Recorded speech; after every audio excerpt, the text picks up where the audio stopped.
रखिए, आप अपने नुमाइंदों को मुंतखब करिए ताकि आपकी लड़ाई कोई लड़ सके, कोई आपकी आवाज उठा सके, कोई हमारे नौजवानों को मायूसी से बचा सके, कोई हमारे नौजवानों के हौसलों को बुलंद कर सके, कोई हमारे नौजवानों को उनकी मंजिल दिखाए, कोई नौजवानों को भारत की लोकतंत्र में उनके भरोसे को और मजबूत करे, भारत के संविधान की खूबसूरती को कोई समझाए कि भारत के संविधान में सब बराबर है, कोई बड़ा छोटा नहीं है। मेरे अजीज दोस्त, कि नरेंद्र मोदी सरकार ने भारत में चीता को लेकर आए हैं, अफ्रीका से चीता को लाए हैं। तो मीडिया के लोगों ने हमको जयपुर में पूछा कि बीजेपी ने चीता को लाया है भारत में, इस पर आप क्या बोलेंगे? हमने कहा भाई, देश के प्रधानमंत्री से जब आप पूछेंगे कि युवाओं को आपने 2 करोड़ नौकरियों का वादा किया था, तो प्रधानमंत्री से सवाल होगा नौकरी का, वो चीता से तेज भाग जाते हैं। जब प्रधानमंत्री से पूछा जाएगा कि चीन हमारी जमीन पर कब्जा करके बैठा है, हमारे लोग जब सर्दियों में हमारे जानवर को लेकर घास खिलाने लेकर जाते थे तो 10 किलोमीटर की जमीन पर चीन कब्जा करके बैठा है, डेप्सांग और डेप्चांग में क्या होगा? तो प्रधानमंत्री जैसा चीन का नाम सुने चीता से तेज चले जाते। अब क्या बोलेंगे? अच्छा, वो चीता को तो ला तो लिए, मगर कम से कम बीजेपी वालों वाइल्ड लाइफ प्रोटेक्शन एक्ट में तरमीम कर लो। इसीलिए कह रहे हैं कि री इंट्रोडक्शन का बात कर रहे हैं। आप बताइए मेरे अजीज दोस्तों और बुजुर्गों, हमारे मुल्क में 20 करोड़ लोग रोज रात में बगैर खाना खाए भूखे सोते हैं। रोज 4,500 बच्चे, मासूम बच्चे मर जाते हैं क्योंकि अस्पताल नहीं मिलता। बेरोजगारी नौजवानों का मुकद्दर बन गया। पूरे विश्व में, पूरी दुनिया में सबसे ज्यादा नौजवान बेरोजगार हैं तो भारत में। पेट्रोल डीजल की कीमतें आसमान को छू रही हैं और देश के प्रधानमंत्री ने जीएसटी लगाया, इतना लगाया जीएसटी कि अगर कोई पेंसिल खरीदेगा लिखने के लिए बच्चा स्कूल का तो उस पर भी जीएसटी, माने पेंसिल पर जीएसटी है। शमशान घाट अगर बनाता है तो उस पर जीएसटी है, यानी जिंदा रहे तो भी मुसीबत, मर गए तो भी मुसीबत। आप बताइए, फिर देश बीजेपी कहती है राष्ट्रवाद के ऊपर कोई कॉम्प्रोमाइज नहीं किया जाएगा। अरे चीन से आप क्यों कॉम्प्रोमाइज कर रहे हैं? फिर चीन हमारी जमीन पर कब्जा करके बैठा है। प्रधानमंत्री ने कहा था कि ना कोई घुसा है ना कोई घुसेगा।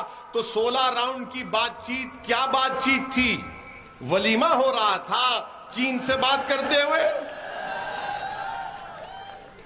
16 बार बात किए चीन से, क्या बात किए जब घुसे नहीं, ना कोई घुसेगा। मेरे अजीज दोस्तों और बुजुर्गों, आज हमारी भारत की इकोनॉमी बर्बाद हो गई। देश बीजेपी के पास फौज को पैसा नहीं है देने के लिए, इसलिए अग्निवीर अग्निपथ की स्कीम लेकर आए। अगर पैसा होता तो ये 4 साल की ये स्कीम नहीं लाते। आप बताइए, जो फौज का सिपाही एयरफोर्स, आर्मी, नेवी में जाता है उसके लिए एक बड़ी इज्जत की बात होती है, आज उसको देश के प्रधानमंत्री 4 साल कर दिए। मेरे अजीज दोस्तों और बुजुर्गों, दूसरी बात आपसे अर्ज करना चाह रहा था, क्योंकि ये पहला जलसा है, आखिरी नहीं होगा, मैं दोबारा आऊंगा इंशाअल्लाह ताला।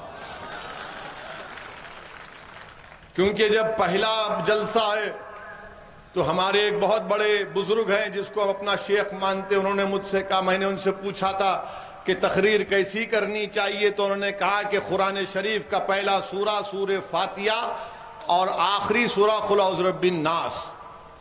तो तकरीर का शुरुआत ऐसी होना और खत्म ऐसी होना। तो मुझे बात समझ में नहीं है, बाद में हमारे बुजुर्गों ने समझाया कि बेटा तुम्हारे सर के ऊपर से गई और उसका मतलब ऐसा है। तो बहरहाल मेरे अजीज दोस्तों और बुजुर्गों, आपसे अर्ज कर रहे हैं कि कांग्रेस पार्टी तो अब अल्लाह ही मालिक है इनका।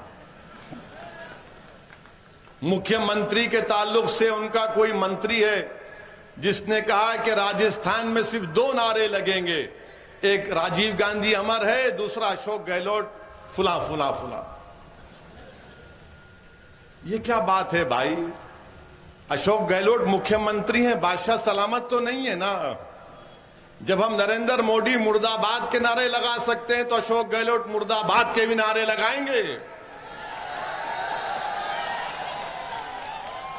जमहूरियत है, मगर उनका मंत्री बोलता नहीं लगा सकते। अच्छा, उनका एक और मंत्री बोलता है कि जब मैं लड़ने पे आ जाऊंगा तो कोई नहीं रहेगा। भाई साहब, क्या आपके पास मशीन गन इस्तेमाल करेंगे आप? कांग्रेस पार्टी तो माशाल्लाह सर्कस बनी हुई है राजस्थान में। देख बैठिए, देख तमाशा देखिए, एक से एक जोकर है यहां पर, एक से एक है माशाल्लाह से। अच्छा, हम जितने बार जयपुर को आए पार्टी की मीटिंग करे, इतने इंटेलिजेंस के लोग हमारे पीछे लगा दिए कि एक दिन हम होटल में थे तो हमने कहा कि भाई साहब अंदर बैठिए, टॉयलेट में भी आकर देखिए क्या करते हम। नहीं बात है, अरे अपने घर की फिक्र करो, अपने घर की फिक्र करो।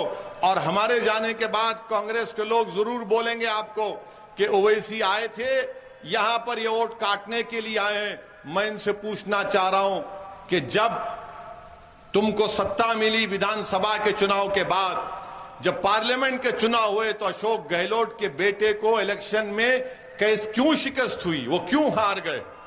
हमारी वजह से हारे वो। जब मुख्यमंत्री का बेटा हार गया तो किसने उसको धोखा दिया? किसने धोखा दिया उनको?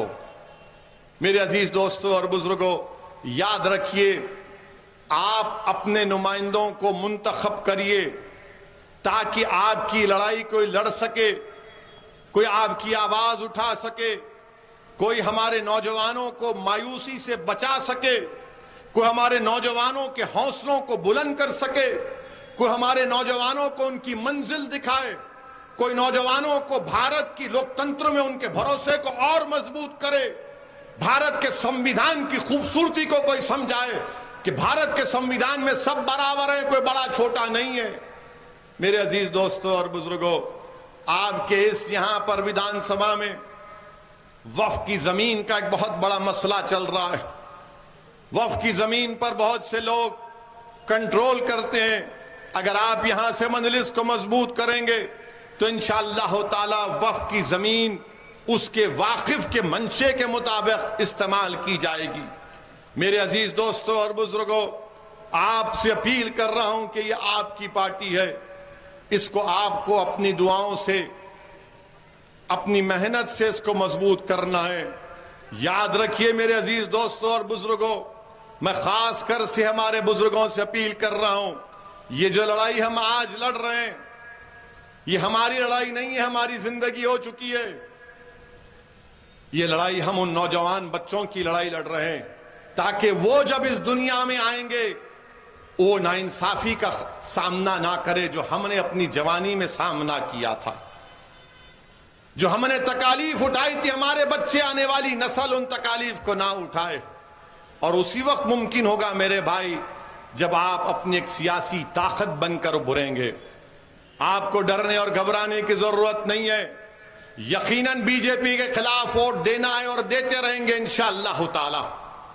हमारी गाड़ी पर गोलियां चलाई गई थी उत्तर प्रदेश के चुनाव में, और गोली चलाने वाले ने टीवी के इंटरव्यू में क्या कहा था कि ओवैसी बहुत ज्यादा बोलता है नरेंद्र मोदी और योगी आदित्यनाथ के बारे में, इसीलिए हमने उसकी गाड़ी पर गोलियां चलाई। मैं आपके दरमियान में खड़े होकर कह रहा हूं कि मुसलमान दुनिया में आता है तो एक ही मर्तबा मरता है, 2 मर्तबा नहीं मरता है। वो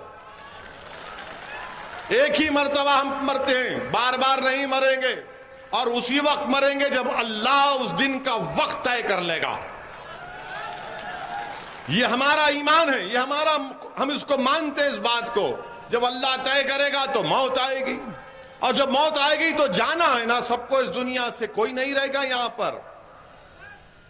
जब अल्लाह ने हमको भिजाया इस दुनिया में तो हम जाएंगे वापिस अल्लाह के पास, तब जाकर हमारा हिसाब किताब होगा। अल्लाह तय करेगा, अल्लाह फैसला करेगा कि कौन राय बराबर नेकी किया, कौन राय बराबर गुनाह किया। उसका फैसला अल्लाह अपनी अजमत और अपनी रहमत के मुताबिक इंशाअल्लाह करेगा।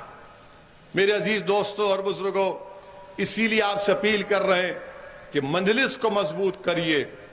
आप मुझे मत देखिए, जमील को मत देखिए, अपने आप को देखिए। कब तक आप इस नारे में चले जाएंगे कि नहीं भाजपा के खिलाफ ही वोट देना है तो कुछ बात मत करो। मैं आपसे कह रहा हूं कि भाजपा के खिलाफ वोट दो, मगर तुम भी तो जिंदा रहो। तुम जिंदा नहीं रहकर कांग्रेस को, किसी और को जिंदा रख रहे हो और अपने आप को तुम खत्म कर रहे हो। ये कौन सी जिंदगी है? अगर हम जिंदा रहेंगे तो हम कुछ कर पाएंगे ना। सियासत में जिंदा रहना है। अगर हम जिंदा रहेंगे तो नेकी भी करेंगे या गुनाह भी करेंगे। जब जिंदा नहीं रहेंगे तो ना किसी का फायदा पहुंचा सकेंगे ना कुछ नहीं करेंगे। इसलिए हम आपसे अपील कर रहे हैं कि आप मेरी इन बातों का गौर से कभी जब घर जाकर बैठे तो इस पर सोचिए।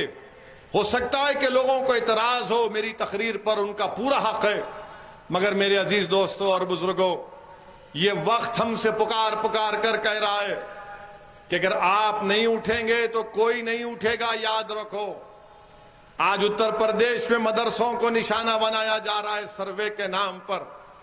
कोई नहीं कहता उस बारे में।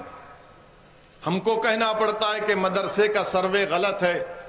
अगर सर्वे करना है तो सब मदरसों का, सब स्कूल का सर्वे करो, मगर तुम उन मदरसों का क्यों कर रहे हो जो हुकूमत से, सरकार से एक पैसा नहीं लेते? आखिर तुमको इसी मदरसे में आकर देखने की क्या जरूरत है? अरे तुम पूरे स्कूल का करो, क्रिश्चियन मिशनरी स्कूल का करो, आरएसएस के स्कूलों का करो, प्राइवेट स्कूल का करो, सरकार के स्कूलों का करो। कितने टॉयलेट उसमें है, कितनी बिजली है, कितना पीने का पानी है, मगर नहीं, सबको छोड़कर सिर्फ हमारे मदरसों पर नजर। तुम क्या देखोगे उसमें? तुमको कुछ नहीं मिलेगा उसमें, सिवाय उसमें अल्लाह की वहदत की तालीम दी जाती है। आओ, मैं तुमको दावत भी देता हूं उसकी, वो भी पढ़ लो तुम। मगर आप हमारे मदरसों पे फिर हिजाब का मसला, अरे आखिर हम क्या करें बताइए? हर चीज पर हमारे मदरसे खतरे, हमारा हिजाब खतरा, हमारी दाढ़ी खतरा, हमारी टोपी खतरा, हमारा खाना खतरा। आखिर है क्या बताओ फिर? है क्या बताओ फिर? क्या बचेगा? अब हमारी मस्जिद पर भी आ गए आप, अब मस्जिद पर भी आ गए, इस पर भी कोई पार्टी कुछ नहीं बोलती। बताइए मेरे अजीज दोस्तों और बुजुर्गों, ये इत्मीनान में मत रहो कि नहीं वो एक दीवाना है, वो ऐसी बोल रहा है ना। नहीं, आप सबको बोलना पड़ेगा। जब आप बोलेंगे तो दुनिया उठेगी, सुनेगी और दुनिया समझ जाएगी कि हाँ, एक दीवाना नहीं, ये पूरे लाखों की तादाद में सब के सब लोग होशियार हो चुके हैं, बाखबर हो चुके हैं और अपने हक के लिए खड़े हो गए। याद रखो मेरे अजीज दोस्तों और बुजुर्गों, खामोशी बुज़दिली है, खामोशी बुज़दिली है, याद रखो। और भारत के संविधान में आपको बोलने का इख्तियार है। आपको बोलना पड़ेगा, आपको लड़ना पड़ेगा पुरअमन तरीके से, और ये लड़ाई में आप हमारा साथ दीजिए। मैं यहां पर अपनी मकबूलियत में, अपनी पॉपुलैरिटी में इजाफा करने के लिए नहीं आया हूं, अल्लाह मेरी नीयत को जानता है। मैं इसलिए आया हूं ताकि आप मुसलमानों के नेता बने, ताकि आप मुसलमानों के कायद बने, ताकि आप मुसलमानों के लीडर बने। और जब यहां से वो खड़ा हो जाएगा तो मैं आपसे वादा कर रहा हूं, सऊदीन ओवैसी उसके पीछे खड़ा होगा और उसको सामने रखकर कहेगा कि तुम क़यादत करो राजस्थान के मजलूमों की, तुम इनके मुकद्दर के फैसले तय करो। कब तक हमारे मुकद्दर के फैसले कोई कांग्रेस और बीजेपी करेगी? जब हमारे जाट भाई, हमारे गुज्जर भाई मुत्तहिद होकर अपने फैसले कर सकते हैं, हमारे मीना बरादरी के भाई अपने फैसले कर सकते हैं, तो क्या आप कमतर हैं? क्या आप में ताकत नहीं है? सिर्फ एतमाद की जरूरत है मेरे भाई। एतमाद पैदा करो कि हां, तुम क़यादत कर सकते हो, तुम क़यादत करोगे इंशाअल्लाह ताला, तुम इनकलाब बर्पा करोगे इस सरजमीन पर इंशाअल्लाह ताला। हम नबी करीम सल्लल्लाहु अलैहि वसल्लम की उम्मत हैं, हम रहमतुल आलमीन की उम्मत हैं, जिन्होंने रहमत के पैगाम को आम किया। तो उठो मेरे नौजवानों, बुजुर्गों, आज आपको अपनी लड़ाई लड़ना है जमहूरी तरीके से। यकीनन बीजेपी को हराएंगे, मगर बीजेपी को हराने का पूरा अगर आप जिम्मेदारी मेरे कंधों पर मत डालो, आप भी थोड़े जिम्मेदारी उठाओ, आप भी हराओ भाजपा को। अगर आप देखेंगे डेटा 2014 का, 2019 का, तो मुसलमान वो वाहिद रिलीजियस कम्युनिटी है, मजहबी कम्युनिटी है। जितना बीजेपी को 14 में मिला उतना 19 में मिला, मगर जो दूसरे हमारी बिरादरियां हैं, दूसरे हमारे भाई हैं, उनकी कास्ट में, उनकी बरादरी में मोदी का वोट बढ़ गया। उसका जिम्मेदार तो मैं नहीं हूं ना, उसका जिम्मेदार तो मैं नहीं हूं। हम तो बीजेपी के खिलाफ खड़े हुए हैं, हम आरएसएस के खिलाफ खड़े हुए और खड़े हुए रहेंगे इंशाअल्लाह ताला। मगर वो जो लोग जो हमसे आकर सेकुलरिज्म के नाम पर हमको धोखा देते हैं, आपका वोट कहां गया? आज गोवा में कांग्रेस के 8 विधायक बीजेपी के पास भाग गए। कांग्रेसी से पूछो तो बोलेंगे नहीं, ओवैसी ने शायद उनको फोन करके कहा था जाओ। यानी कुछ भी हो जाए, हमको बी टीम, हमको ए टीम, क्या क्या गाली देते हैं। हम तो कहते हैं और गाली दो, उससे हम पीछे हटने वाले नहीं है। हम क्या कर रहे हैं, क्या नहीं कर रहे हैं, अगर हम धोखा दे रहे हैं तो भी अल्लाह देख रहा, अल्लाह फैसला करेगा। मगर जो हम पर इल्जाम लगा रहे हैं, तुम भी तैयार हो जाओ। ये दुनिया खत्म होगी, हशर का मैदान होगा, जब तुमको जवाब देना पड़ेगा जो तुम हम पर इल्जाम लगा रहे हो। मुझे उसकी कोई फिक्र नहीं है, मेरी इज्जत और जिल्लत का फैसला अल्लाह करने वाला है। दुनिया में कोई ऐसा मई का लाल पैदा नहीं हुआ जो सऊद्दीन ओवैसी को इज्जत और जिल्लत दे सके। अल्लाह मेरे लिए काफी है, हम तमाम के लिए काफी है। बहरहाल मेरे अजीज दोस्तों और बुजुर्गों, पहला जलसा था तो इसलिए आपको जरा वार्म अप कराए हैं। अभी जिम में जाने से पहले मैच वार्म अप करते, वार्म अप हुआ है। अभी इंशाल्लाह दोबारा आएंगे, आपसे मुलाकात भी होगी बार बार इंशाअल्लाह ताला। अल्लाह मुझे मौका दे कि मैं इस गयूर सरजमीन पर आता रहूं, बराबर आऊंगा, दोबारा नहीं, कई मरतबा आऊंगा। आप मुतमईन रहिए, आप थक जाएंगे, इतना आऊंगा मैं इंशाअल्लाह ताला। मेरा काम खाली फिरना है, क्योंकि मेरी अम्मा ने मुझे सफर के महीने में पैदा किया, तो मैं सफर में ही रहता हूं। आप मुतमईन रहिए, हमारा काम मकसद एक ही है कि आप मुत्तहिद रहें, अपने इख्तिलाफात को कम करें। इख्तिलाफ हो सकता है, मगर इख्तिलाफ अगर है तो उसमें रहमत को तलाश करें, मगर मुत्तहिद रहिए। और मैं आपसे फिर से अपील कर रहा हूं कि आप मजलिस की सरपरस्ती करिए, हमको गाइड करिए, हमारे बड़े बनिए, हमारा हाथ पकड़कर हमको चलना सिखाइए, हमको रास्ता दिखाइए।